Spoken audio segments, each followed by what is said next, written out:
ராஜேஸ்வரி, புதுக்கோட்டை மாவட்டம் மலையூரில் நேற்று இரவு அரசு மதுபான கடைக்கு முன்பு இளைஞர் ஒருவர் மர்ம நபர்களால் கொலை செய்யப்பட்டார். இந்த சம்பவம் பெரும் பரபரப்பை ஏற்பட்டு வந்த நிலையில் தற்போது புதுக்கோட்டை மாவட்ட காவல்துறை கண்காணிப்பாளர் நேரில் சென்று தற்போது அந்த இடத்தில் விசாரணை செய்து வருகிறார். இந்த நிலையில் புதுக்கோட்டை மாவட்டம் மலையூர் பிள்ளையார் கோயில் தெருவை சேர்ந்த முருகேசன் என்பவர் நேற்று இரவு மலையூரில் உள்ள அரசு மதுபான கடை முன்பு நின்று கொண்டிருக்கும் போது இருசக்கர வாகனத்தில் வந்த 2 மர்ம நபர்கள் முருகேசனை சரமாரியாக தாக்கியதில் முருகேசன் பலத்த காயமடைந்தார்.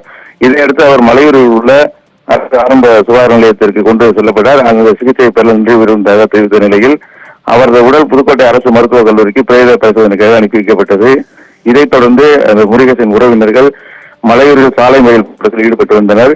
நள்ளிரவு 12 மணி வரைக்கும் இந்த போராட்டம் நடைபெற்று வந்தது.